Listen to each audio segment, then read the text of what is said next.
Hello, welcome to this short or relatively short video in which we're going to talk about the creation of the track Jerry's Demo #1 from Game of Their Lives. This particular piece features as a bonus cue on Intrada Records' latest CD release, which is a brand new recording of Jerry Goldsmith's score for the 1969 film The Chairman. This new recording features an amazing performance by the Royal Scottish National Orchestra, conducted by William Stromberg. And as I mentioned, this piece is the final track on the album. There is some information available about the how and why this ended up on the program, but I'm not going to talk about that here. Specifically in this video, we're just going to concentrate on the music itself. But if you do want to know a little bit about the how and the why, then please click on the link below, because that will take you to the latest episode of the Goldsmith Odyssey podcast, in which the Odyssey guys and the whole Intrada team get together for a nice chat about the creation of the Chairman project from start to finish. And of course, this conversation includes some information about this particular piece. So what we're going to do in this video is essentially look at the piece in little sections. So I'll play a little bit of Jerry's demo, and then we'll take a look and compare the corresponding section in the new orchestration. So essentially we're going to see how this piece developed from the initial demo right the way through to the final orchestral recording. So I'm going to share the Sibelius screen with you, and let's get into the weeds with this. Okay, so I've got Jerry's demo here on QuickTime Player. So let's play the first section.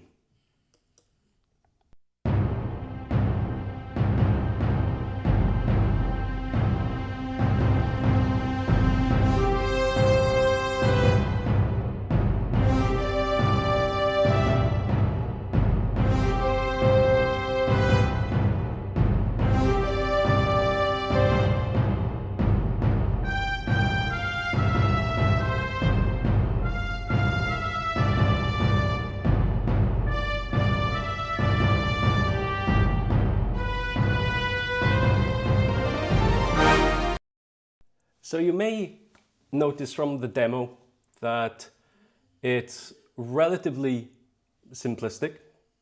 If we compare the two, we've got that pulsing bass pattern in timpani and low strings, bum, bum, bum, bum, bum, bum, bum, which I guess we can call the Game of Their Lives ostinato, because this pattern repeats on several occasions throughout the duration of the piece.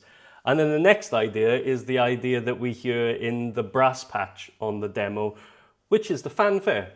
Ba-da-dee-dum, ba-da-dee-dum. So that's idea number 2. You can call it the Game of Their Lives fanfare if you want, or the main theme. I don't know. There are a couple of other ideas which emerge as the piece progresses, but fundamentally the music always it always falls back on these core 2 ideas, although there's other stuff introduced along the way. Now, because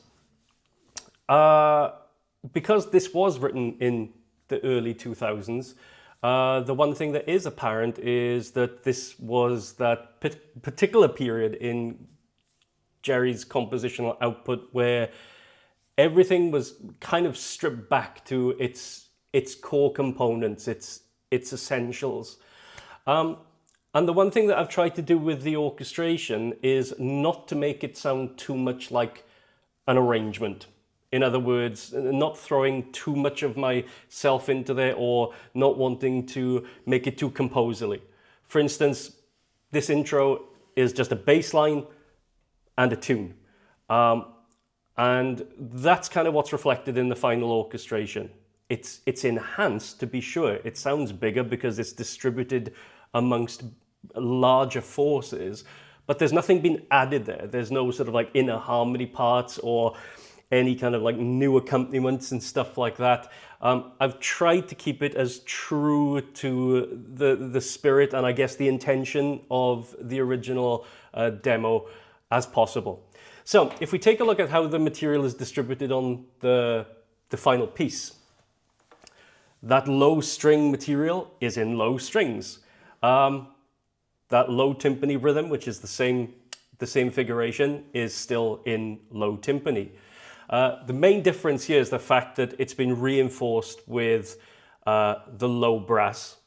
I mean, you know, it's like a classic Goldsmith trope. Those really low splatty pedal notes from, in this case, bass trombone and tuba, just to give, you know, the rhythm some edge.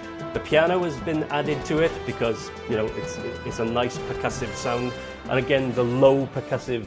A low percussive piano figure or a low percussive piano rhythm is another classic Goldsmith trope. This has been supported in the lower woodwinds, merely just for extra presence and weight. And also there's a little bit of additional bite provided by the snare drum.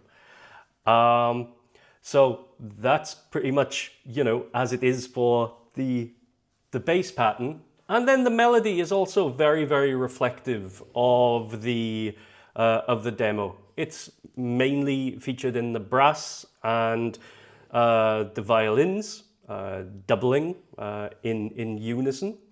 Also, in this case, there's just a little bit of extra support, again, for extra weight in the woodwinds, clarinets, cor anglais, and oboes.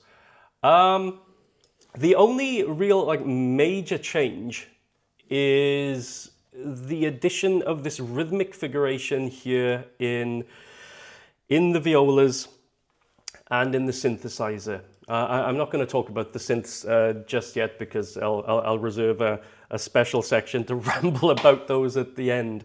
But what we've got here does kind of feature in the demo.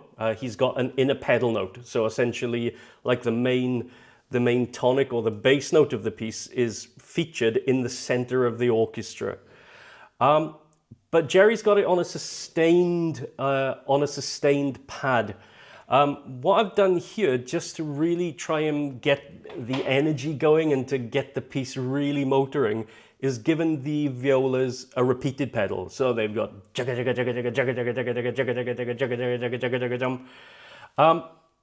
now, although that doesn't, as I said, that doesn't really feature on the demo, this type of repeated inner pedal figuration does figure in a lot of Goldsmith's action writing, and going quite far back as well.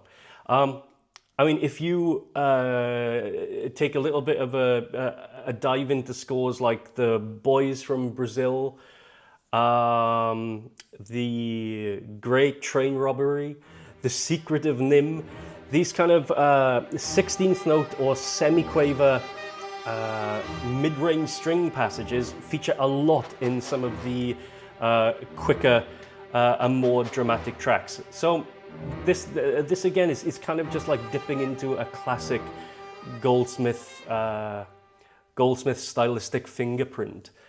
So let's just take a little listen to the final orchestration and compared to the demo. Here we go.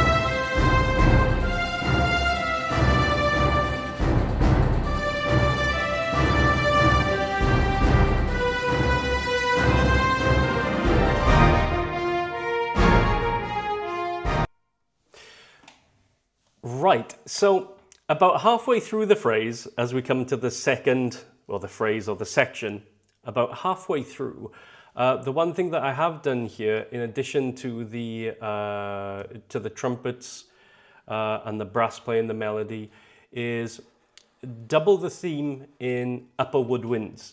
Now this, you will see this little technique happening quite a few times throughout the duration of the piece.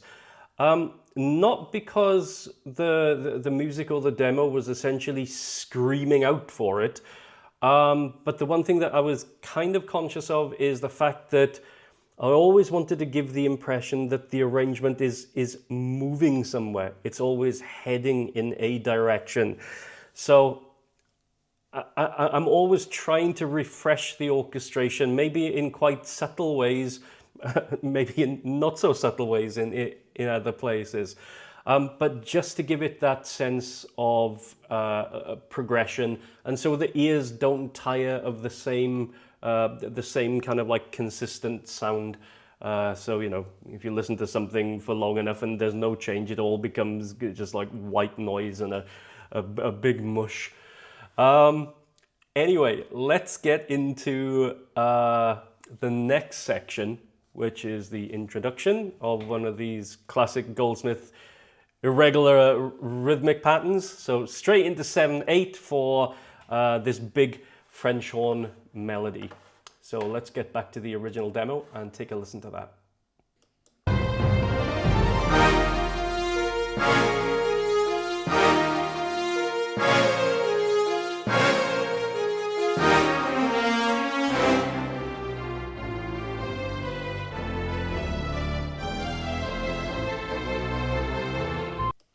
Right, so great kind of classic Goldsmith, really ballsy presentation of this theme. So yeah, French horns in the demo, and that's what we've got here in the final orchestration. All four horns playing fortissimo, yes, with, you know, really nice and fiery. And in the demo, you can hear some strings and some brass who are playing kind of like these little stabby chords at the beginning of each measure. That's exactly what we've got here in the final orchestration, except the voicing has been expanded. So the strings, these guys play the full range from top to bottom in terms of the chord. It's spread out. It's not everybody has got every note, but they give us the full range from right up there to right down to the nethers. The woodwinds also kind of like outline the full range. The brass are a little bit more concentrated. Obviously not the horns because they're playing the tune, but the trumpets down through tuba and trombone, they're all kind of like upper mid-register down to the bottom, because of course if you have trumpets sort of like squealing on very, very high notes, then it has a tendency to sound maybe like a little bit unpleasant on these stabs, when really what we want is a real punch, a real concentration of power, and keeping the brass in you know that relatively comfortable register allows them to really, you know, sock it out. No real additions to that. The concept is absolutely solid in the mock-up, so you know, it ain't broke, don't fix it. There's just some additional weight from snare drum and bass drum just to, you know, enhance the punctuations. And again, because the piano is such, you know, can be used in such a percussive way, this also hammers out the chords, and it's actually got quite a contrast in the piano writing. So it's gone from the very low and then has the quite high chords, just because it's a nice color, and no reason other than that. Then following on from this big French horn melody, the whole orchestration just like breaks down to nothing, and this this kind of idea again is not uncommon in Goldsmith's music. You know, a lot of his, particularly in his action scores, we tend to find these ideas of huge sort of instrumental contrasts often occur because they are great. It creates a great sense of drama, a great sense of tension. It's quite often in like an action cue, a Goldsmith action cue, you'll get this massive full-on, you know, orchestral section, and all of a sudden it'll just like disappear, it'll implode, leaving you with this really, really quiet sort of rhythmic figuration, which maintains the tension and still maintains the pace and the pulse, because it'll always be sort of like rhythmic in nature. And that's kind of what happens here. We have a big orchestral thump on measure 27, and it all compacts into two very simple lines. Just an extension of the French horn melody in violins and some pizzicato in contrabass and cello. Just a simple two-part counterpoint. Now this is exactly as it appears on the demo. Again, the approach here was once more to try and avoid cluttering things up with unnecessary elements. Going back to, you know, what I said a couple of minutes ago about if it isn't broke, then we don't need to fix it. This is perfectly balanced. It works really well with just this tune and just this, you know, just this very simple moving bass line. So that's exactly as I've kept it. The only addition that I've made here are these little accents in the string lines, just to outline the regular irregularity of this particular phrase, da da da dee da da da dee da da da dee da, just to give it kind of like a bit more swagger in the rhythm. So let's just take a listen to the full orchestral version.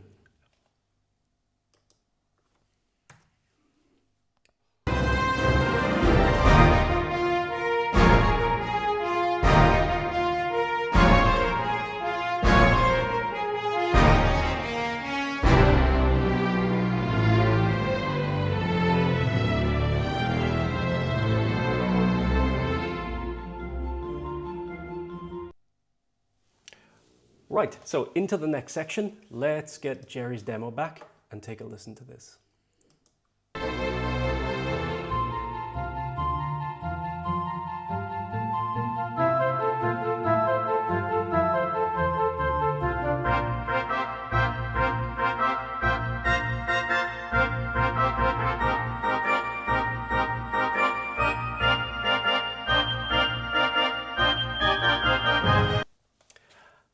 So again, with this section, I've tried to keep it as true as possible to the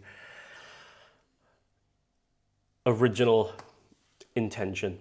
So the flute line is in the flute. The light accompaniment is still in pizzicato low strings.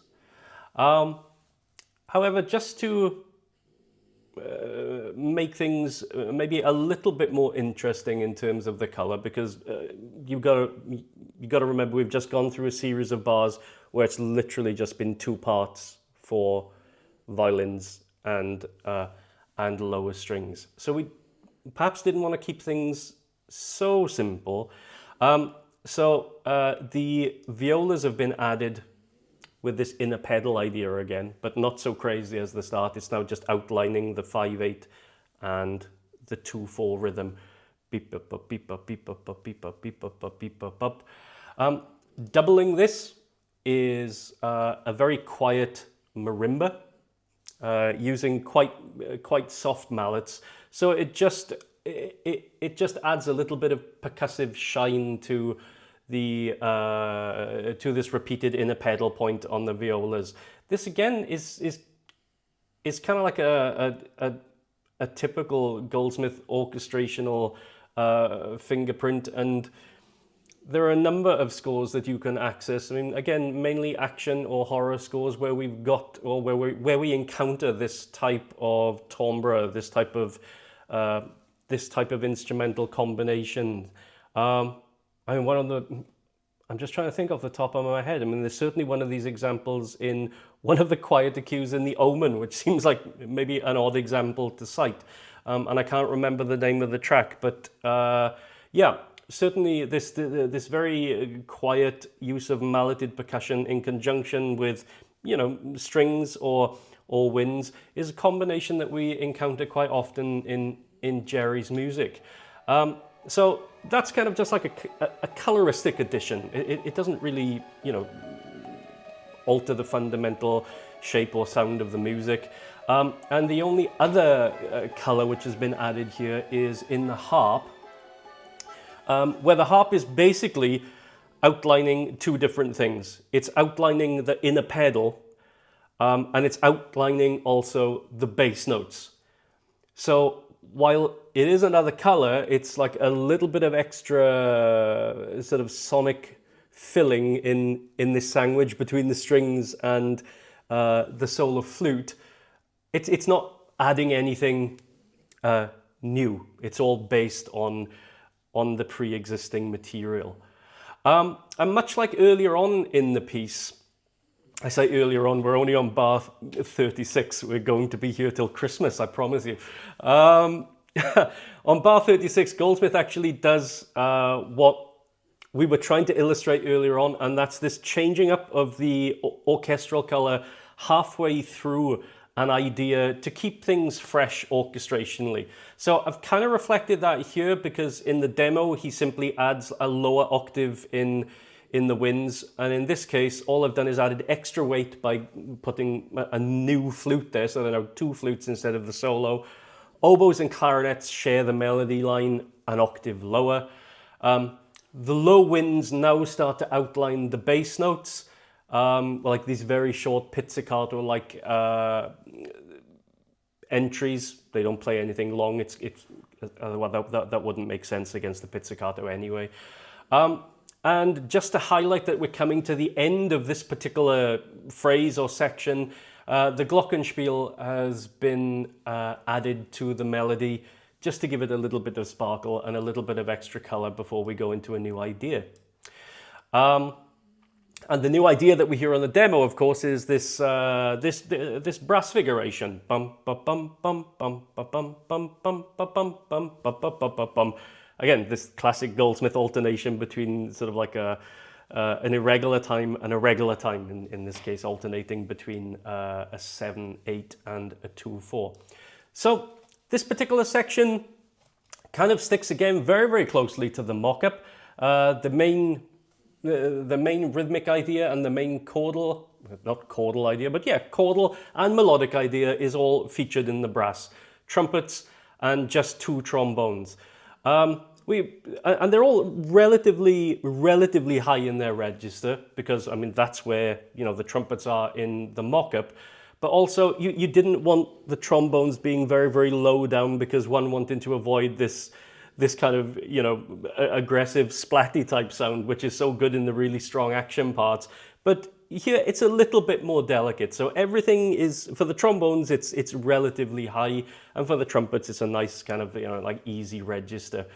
In terms of the bass punctuations or the thing which drives this, you know, from the bottom, it's still cello and bass pizzicato, this time reinforced by timpani, reinforced by very short tuba notes, and bassoons. Bom, bom, bom, bom, bom. So really the main drivers here are the timpani and the low strings, and the support or the additional punch is just coming from the tuba and the bassoons. The one sort of addition orchestrationally here, I would say, is the inclusion of the high oboes and flutes, who are essentially playing the trumpet music but an octave higher. Again, the piece wasn't screaming out for this, but it does just expand the scope ever so slightly of the orchestration. So it just sounds a little bit more open. So it's got a little bit more air and a little bit more space. But you know, just digressing for a second, the one thing that you'll notice all the way through this piece is there's a lot of white on the page. or yellow in this case. But there's a lot of air in this particular arrangement, and indeed in Jerry's original mock-up, and that's what I love about it. It's kind of got like this Copeland-esque approach to things where everything is very, very clearly delineated. You don't get like these big mushy sections where everything is overlapping and the sonics are confusing. Everybody has got their place and everybody has got their function, I guess. Anyway, sorry, I'm going someplace else. Yeah, so on measure 44, about halfway through this section, same thing as before, slightly more winds are added to the top just to bolster the sound, and also the glockenspiel reinforces the end or the second half of this particular section. And just to lead us into the reprise of the main fanfare, extra brass join us to push us into the next section. So let's just take a little listen to the final orchestration. Yeah, this section is bigger than I thought. Either that or I'm just talking too much. It's probably that.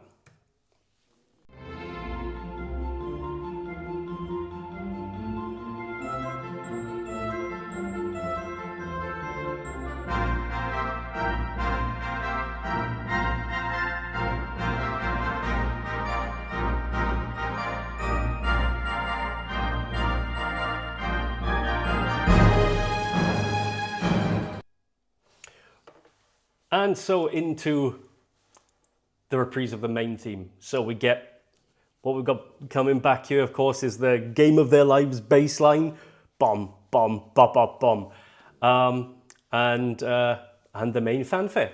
So let's listen to Jerry's demo.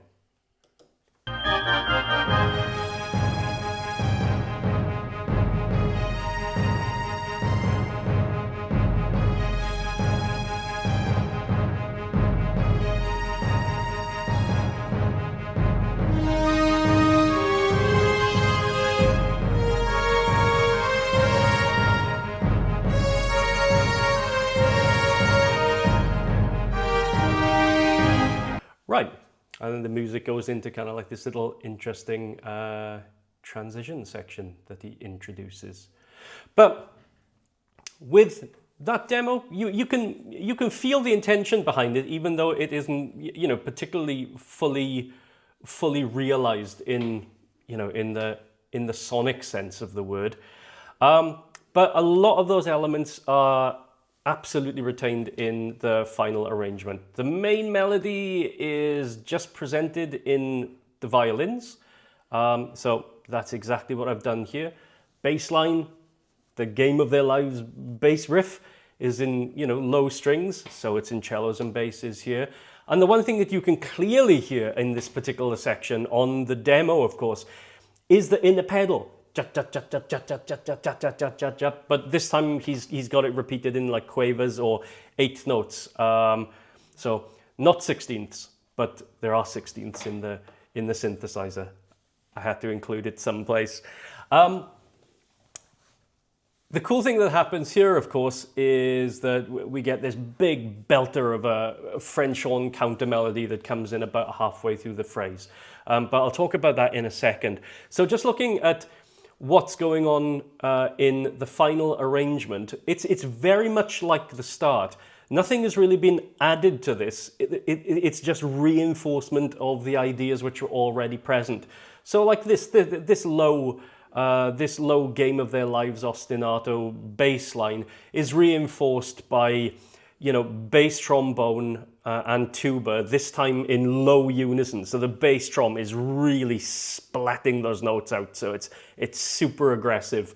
And the regular trombones have got this just an octave higher, so still fairly low, all reinforcing this bass and cello idea. Same in the low winds.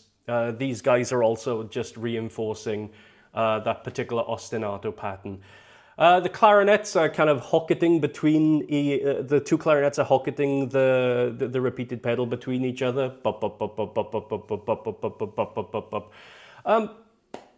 Possibly unnecessary. It does add a little bit of extra weight and a little bit of extra presence to the violas, but when something is kind of as, how can I say, as full on as this is sort of one of those instances. Well, you know, you can take it or leave it. It's not going to make a huge difference to the final sound. And of course, the percussion lending a hand on the low rhythmic figuration, as they did at the intro, and so is the piano. Now, at that halfway point of the phrase where the French horns come in with that whopper of a counter theme, at this particular point, the high violin melody is given a little bit of additional support from other instruments just to counterbalance the entry of the French horns. So, as it was previously just violins on their own, nobody else playing the tune, except for a synth, but you know that's just an additional color. Here they get reinforced by oboes and flutes, and also a solo trumpet, just simply because it's a cool, it's a cool combination. I can't even remember on the original demo if Jerry adds if Jerry adds trumpet at that point. I don't think he does, but it just seemed appropriate just to have that little bit of brassiness in the theme to complement or to offset, you know, this really big French horn melody. So let's take a little listen to this section. Here we go. This is the final orchestration.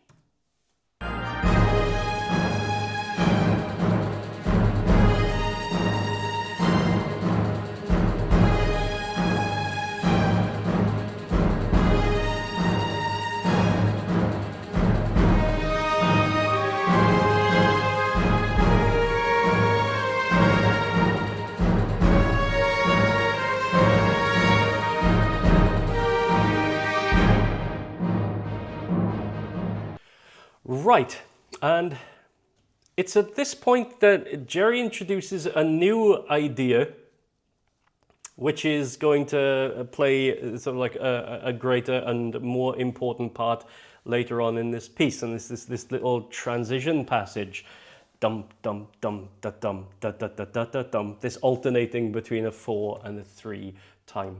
So let's just take a little listen to the demo again and see what's going on here.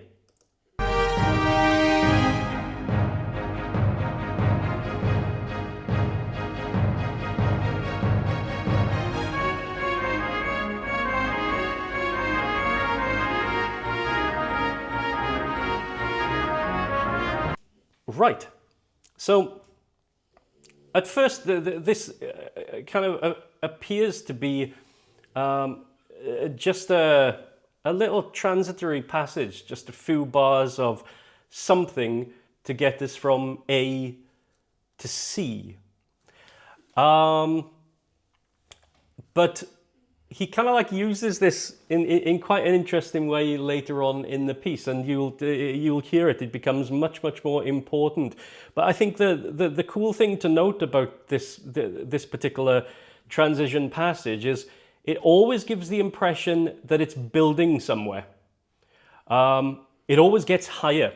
Dum dum dum da dum da da da da da dum dum dum da dum da da da da dum da da da da dum. So it's always moving upwards, as if it's kind of like pushing us to something else, and that kind of plays like quite a funky little role right at the end of the piece. But this final orchestration is very similar to Jerry's demo, because it's mainly driven by the timpani and the strings. So that's exactly what's happening here. But just for the additional color and the additional orchestral presence, this has been doubled in the wind, but at pitch. So no additional octaves. I've tried to keep it sort of like fairly concentrated And because, you know, the moment we begin to add sort of like upper octaves, it especially in sections like this, it has a tendency to kind of like lighten things up a little bit. You know, if we added floaty flutes on top, then it would be exactly that. It'd be sparkly, floaty little flutes. But here, just keeping everything in unison, it kind of keeps it grounded and just like a little bit more present and intense. And then we get a re-emergence of these 5/8-2/4 ideas. This is very similar to again the demo. The main tune is in the trumpet, and indeed here the main tune is split between two trumpets, mainly because the tone between two instruments is never going to be identical. So although the melody for the whole phrase or the whole section is going to stay in the trumpets, it's two different trumpets. So there will be some sort of like subliminal, you know, alteration of the sound when the second player takes over. Aside from that, the only sort of major additions here is the octave work above the solo trumpet, which takes place in the woodwinds. This because, you know, what I was talking about earlier on, avoiding using upper octaves in wind because maybe it's a little bit too floaty, but this section kind of benefits from it. It just lightens it up and opens up the sound. And the only other thing which has been added here are the sort of start of phrase punctuations in the xylophone and harp. So beep, beep, beep, bop, bop, bop, bop, bop, bop. Just to, you know, just to give a little bit of coloristic interest at the start of the bar and to punctuate the beginning of each measure. And this leads us into yet another reprise of the main theme. So let's take a little listen to the final orchestration.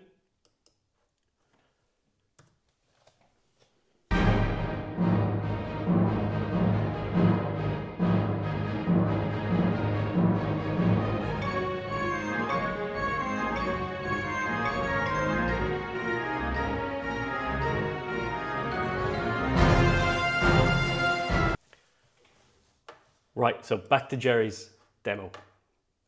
And let's have a listen to what happens now. So main theme comes back in.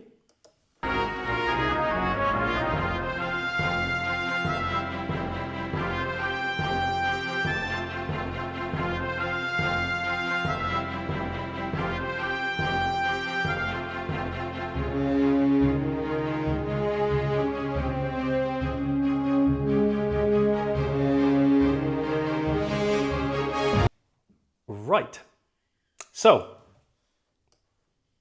again, much like Jerry's demo, the constituent parts remain as the constituent parts. So this sort of rising 4/4, 3/4 figuration stays in the strings. Jun, jun, jun, jun, jun, jun, jun, jun, jun, jun, jun, jun, jun, jun, jun, jun, jun, jun. But do you notice now how we're starting to sort of combine the figurations, because this 4/4, 3/4 idea is something that we've just encountered in that transition passage. Now it's being used simultaneously with the Game of Their Lives fanfare. So while it's a reprise of the main theme, it's sort of like in combination. So the melodies and the thematic ideas, be they, you know, rhythmic or melodic, are all starting to sort of like mesh together. So we've still got you know, something similar to the Game of Their Lives bass riff in the bass, but it's now, you know, firmly fixed in this 4/4, 3/4 idea. Bum, bum, bum, bum, bum, bum. So all this rhythmic stuff, which is in the strings in Jerry's demo, is in the strings here. The one thing that I've really added at this point are the short, sharp brass punctuations, because I think possibly this is kind of like the most militaristic or martial version of this main theme. So I've tried to give it, you know, some extra bite. So those classic Goldsmith stabby trombones have been added at the punctuation points here. So they're kind of outlining the bass rhythm, but they're also outlining the harmony.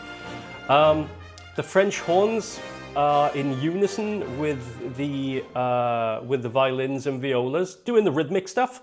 Jump, jump, jump, jump, jump, jump, jump, jump, jump.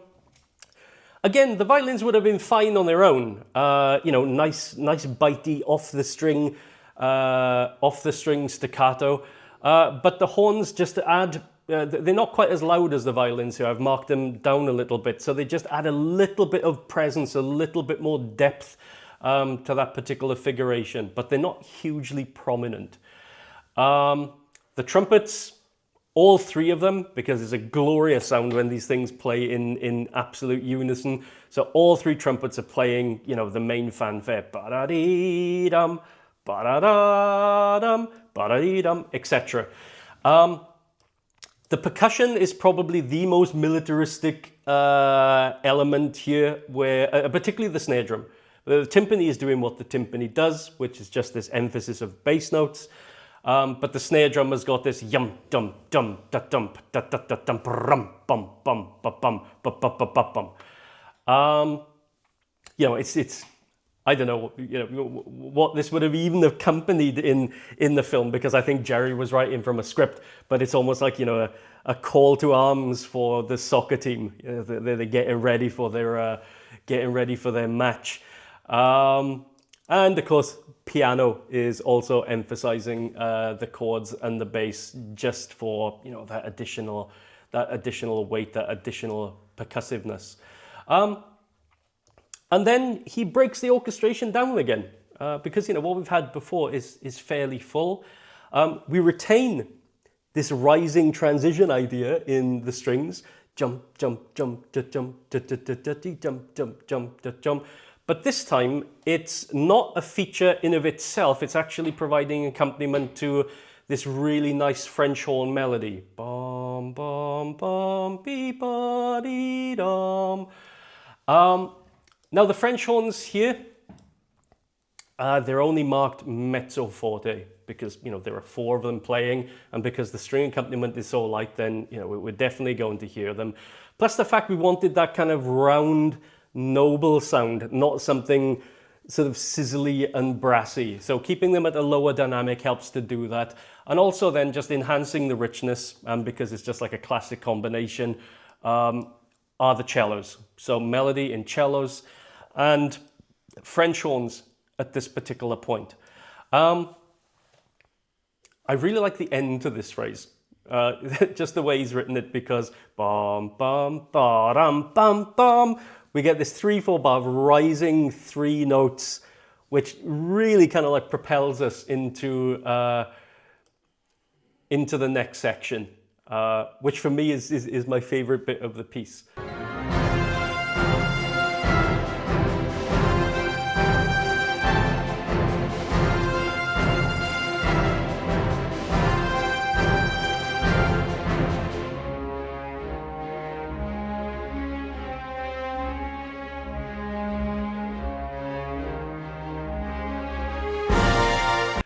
And it was actually this next bit from measure 91 onwards which kind of informed how I was going to use the synths. Because if this particular phrase isn't classic 1980s Jerry Goldsmith Hoosiers, then I don't know what is. So let's just have a little listen to this.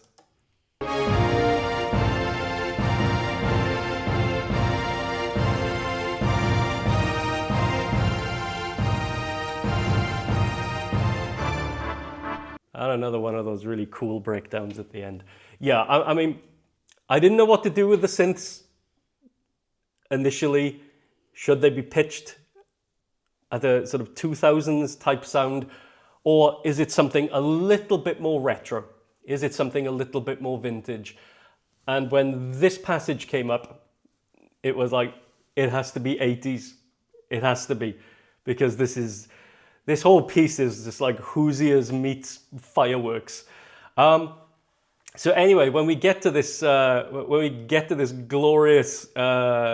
this glorious outburst at this particular point, I don't even know what theme he's playing, and I don't really care. It just sounds so good. So it's this huge chordal section. Bum bum bum bum bum bum bum bum bum bum. Everything moving like together. And now we do get the Game of Their Lives riff back in the bass. Bum dum dum dum dum dum dum dum. So, I mean, essentially the whole orchestra is supposed to be playing chords if we go by the demo. So largely that's what has been done. All the chords and the melodies been played in the strings, except the contrabasses, who are now bum bum bum bum bum, playing that riff. The French horns and the trumpets have all got ba ba beam bum bum bum, got these chords and the melody, as do the flutes. But everybody else is doing something different and for some particular reason. So instead of giving the low brass, the trombones and the tuba, these chords, what I've done is that they've got the chords, but they've got them in the form of that classic Goldsmith stab. Bam, bam, bum, bum, bum, bum, bum.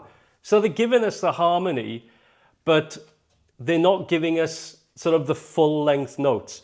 Because, I mean, if you think about it, this whole piece is moving forward rhythmically. And if we suddenly just have the big, the trombones and tubas on these big, big fat chords, the whole thing is just going to come to a screeching halt.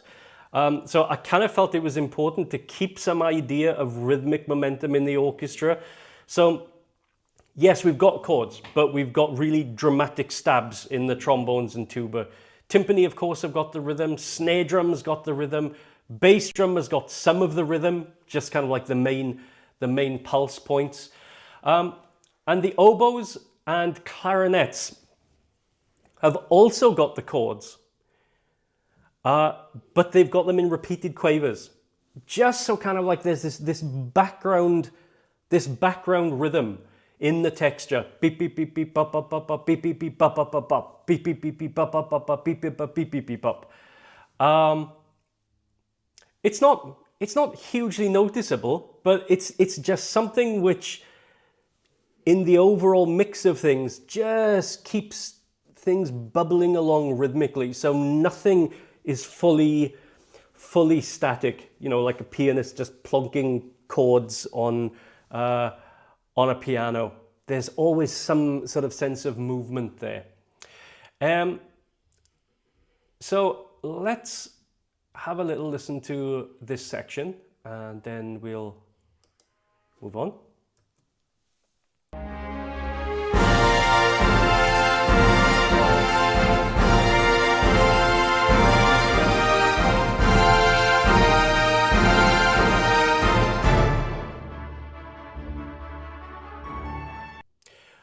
Right, so back to an alternating 3/4 and 4/4 idea. And once more, we've got that dramatic breakdown. That thing which we talked about earlier on, which builds tension and drama into the music.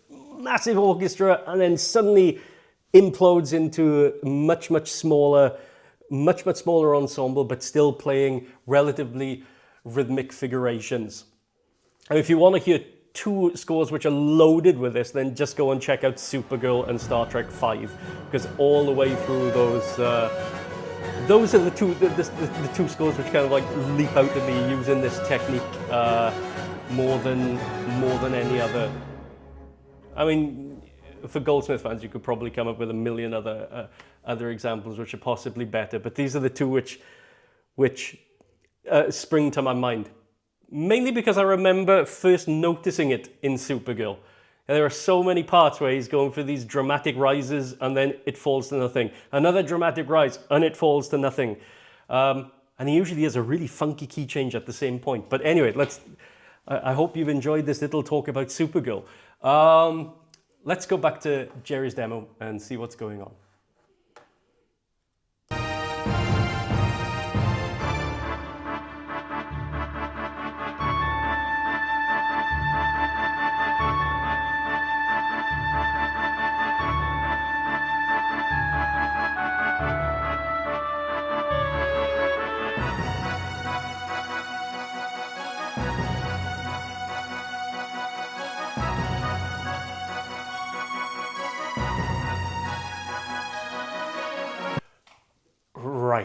So what I mentioned a while back, by this time in the video, it would be last year. But what I mentioned a while back about the little transition idea suddenly taking on like more importance and a more prominent role, this is kind of like where it's happening from. So we've broken this down again, and he's using basically the rhythmic figurations from the transition section to accompany this cool little melody in, there's some sort of wind patch, I think, in the mock-up. Dum dum dum dum da dum da da da dee dum dum dum da dum da da da da da. And that's it for the whole section. And then about halfway through the section, he changes up the orchestration to, you know, base the theme in the violins, before heading into the final stretch or the final coda. But the cool thing about this, I guess, is the one thing about the transition, or that we mentioned about the transition theme when it was first introduced, is the fact it's always giving us the impression that it's heading someplace. And in this case, this is really its function. From this point onwards, it's designed just to push us towards the end of the piece. I mean, you know, backtracking on what I said right in the introduction about, okay, this is stripped back Goldsmith. This is Goldsmith from the early 2000s. But the construction, the technique, man, it's all there. I mean, this is so compact, and, you know, the control over the elements is just something else. Anyway, let's get back into this. So, much like the demo, the transition material is, in this case, in the brass, just trumpets. So it's very, very thinly scored. But tying it all together is this repeated pedal, the inner pedal again in the violas, while the rest of the brass section are bum, bum, bum, bum, bum, bum, bum, bum, bum, bum, bum. I say rest of the brass, just the trumpets. As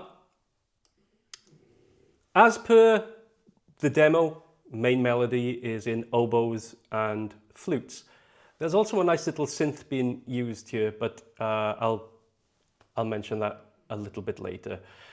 The one thing of note, and this again is reflective of the demo, is the use of the piano.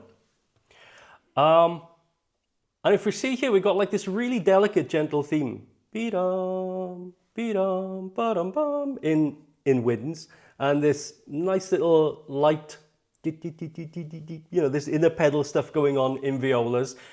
But against that, we've got this really low, aggressive piano, bum-bum, bum-bum, playing like these open fifths. You know what I mean when I say open fifths.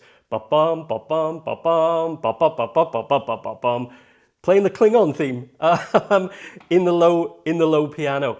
But this again is not unexpected in Goldsmith's writing. It's just another way to create excitement and a sense of tension, because you've got this very light, delicate main feature, and then the interruption from this low sort of like percussive piano. And it's like, how many times have we heard that? I mean, this was sort of like, you know, the low rumbly piano was kind of the staple feature in the first Blood score, for instance.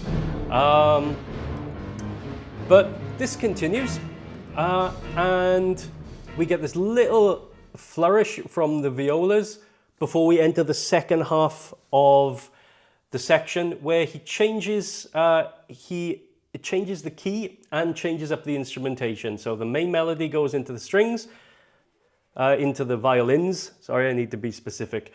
That sort of little inner pedal stays in the violas. The brass section is now expanded slightly to include just 2 trombones. So the whole thing is just growing outwards. There's a little bit of the expansion of the orchestration. And the low punctuations that were just in piano are now in timpani, low harp, and pizzicato strings. So everything has just got that little bit more presence. once more, going back to what I mentioned earlier, this intention that the arrangement should always seem like it's in flux, like it's changing, it's evolving, that it never gets stagnant or it never gets tired, like my voice. So let's have a little listen to this new section.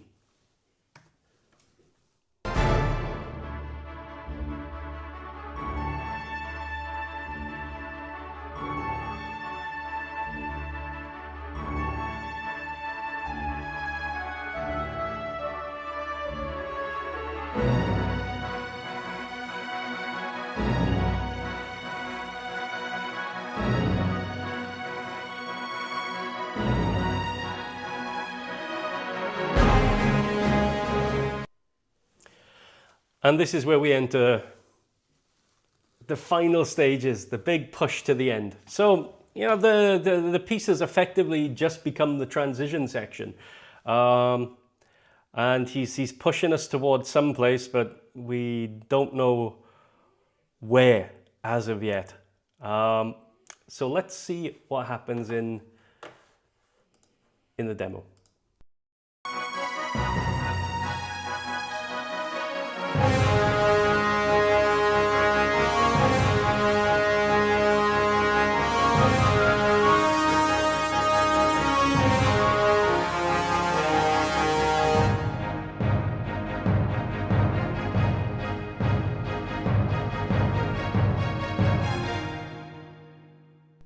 And there it ends, all rather unexpectedly.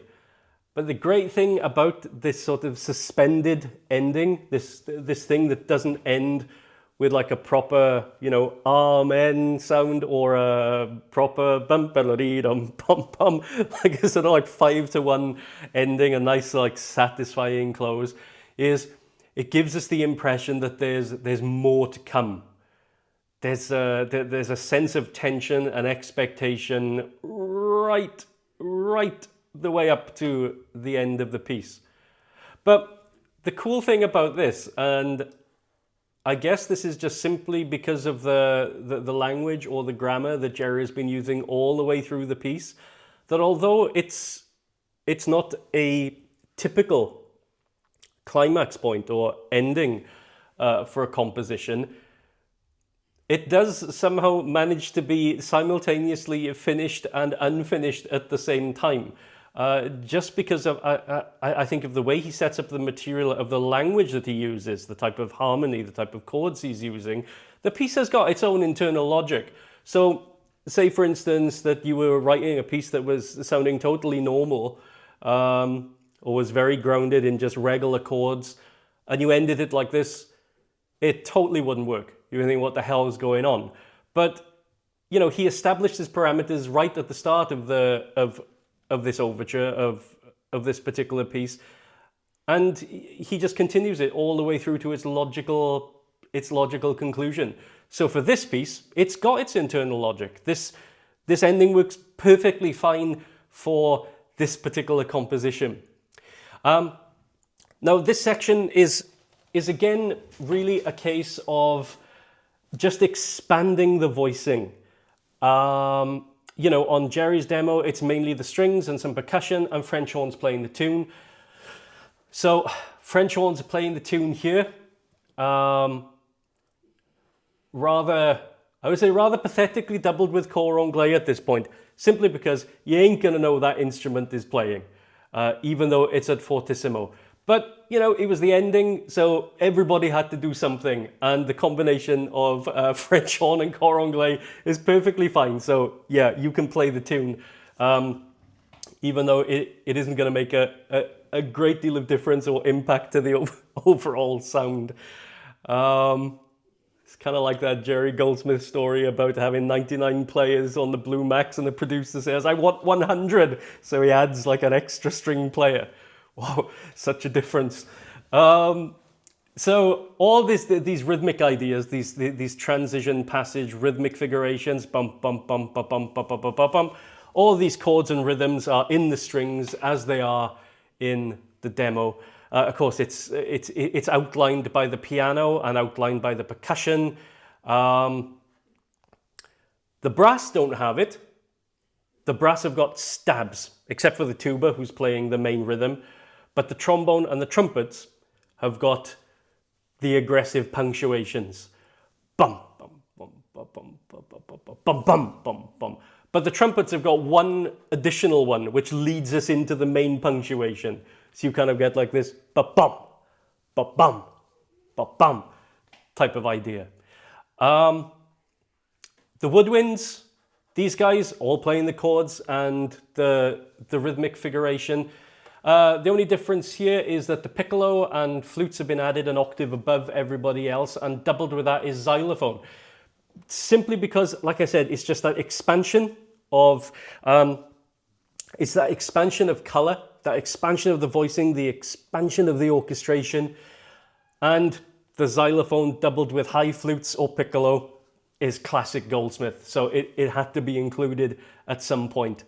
And of course, this just continues right the way through to the end, where everybody ends off on that final figuration. Ba-ba-ba-be-bum, at full tilt.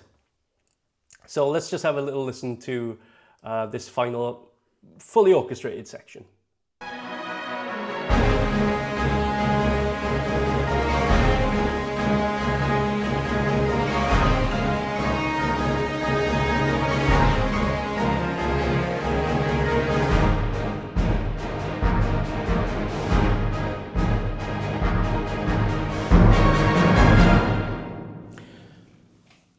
And there it is.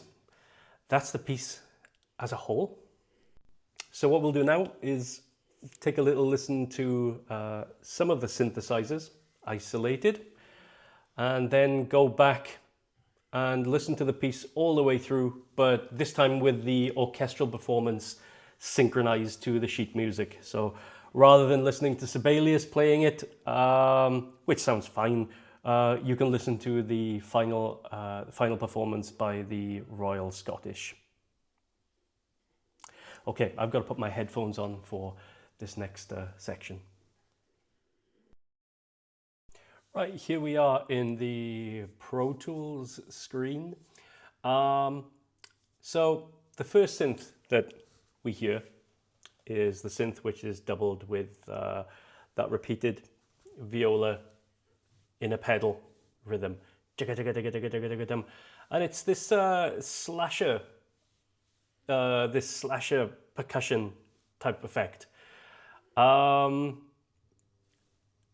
This, of course, is something which is very, very prominent in the score for Total Recall. But in certain variations, I think this has probably gone back, you know, even further than that, because similar types of synth sounds or use of synthesizers for sure appear in both Inner Space and Extreme Prejudice. So at the beginning of the piece we'll hear this type idea, which is just to, you know, give it that classic Jerry's vibe, you know, Jerry vibe, because we're all familiar with this particular type of sound. This is then followed very, very quickly by, when the brass enters, the synthesizer support at this point is a Jupiter brass sound, which is very, very much of an age. So this is kind of one of those timbres which, how can I say, it gives it emphasizes that somewhat vintage feel to the music, or at least to the way the synthesizers are being used. So let's just take a little listen to this entry.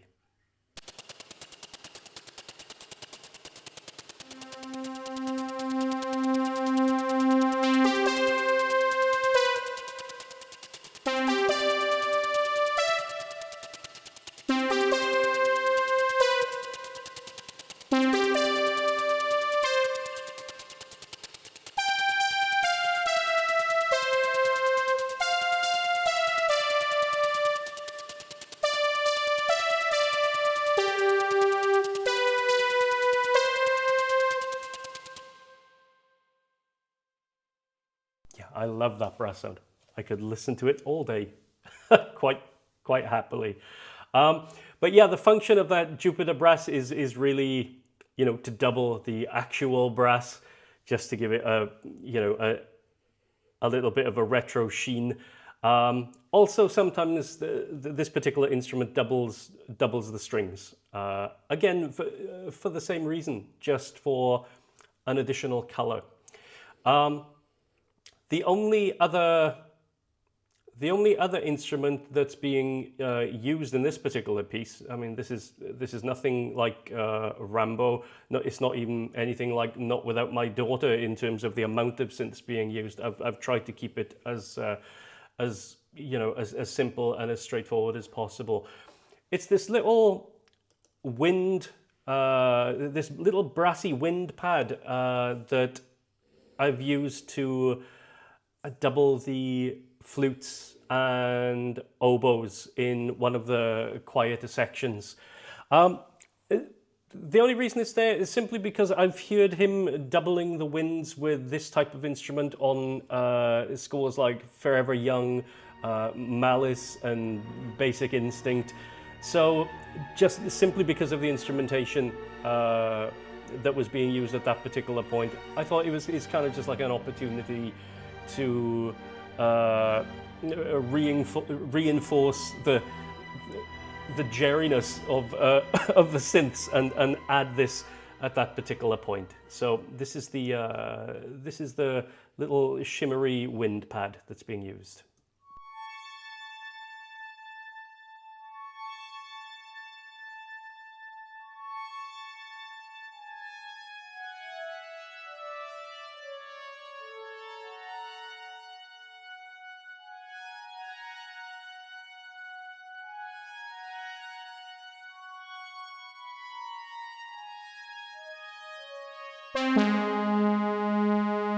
And the brass comes back in at that point also. And really, that's it for the synths. Nothing, you know, crazy, nothing really elaborate, but just enough to give it that sort of retro or vintage feel, just to give, you know, that additional flavor. So let's get back to the score. And here we go.